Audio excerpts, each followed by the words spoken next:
இன்றைய இறை வார்த்தைகள்.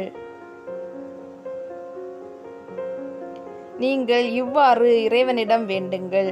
மத்தேயு எழுதிய தூய நற்செய்தியிலிருந்து வாசகம். பிரிவு 6 இறை வார்த்தைகள் 7 முதல் 15 முடிய. அக்காலத்தில் இயேசு தம் சீடரை நோக்கி கூறியது: நீங்கள் இறைவனிடம் வேண்டும் பொழுது பிற இனத்தவரைப் போல பிதற்ற வேண்டாம்.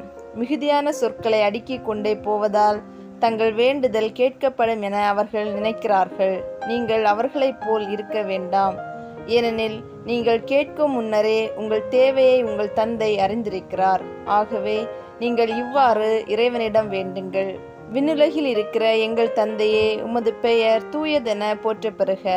உமது ஆட்சி வருக.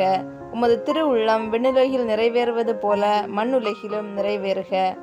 இன்று தேவையான உணவை எங்களுக்கு தாரும். எங்களுக்கு எதிராக குற்றம் செய்தோரை நாங்கள் மன்னித்துள்ளது போல எங்கள் குற்றங்களை மன்னியும். எங்களை சோதனைக்கு உட்படுத்தாதேயும், தீயோனிடமிருந்து எங்களை விடுவியும். மற்ற மனிதர்கள் செய்யும் குற்றங்களை நீங்கள் மன்னிப்பீர்களானால் உங்கள் விண்ணக தந்தையும் உங்களை மன்னிப்பார். மற்ற மனிதரை நீங்கள் மன்னிக்காவிடில் உங்கள் தந்தையும் உங்கள் குற்றங்களை மன்னிக்க மாட்டார். இது ஆண்டவர் வழங்கும் அருள்வாக்கு. இறைவா, உமக்கு நன்றி.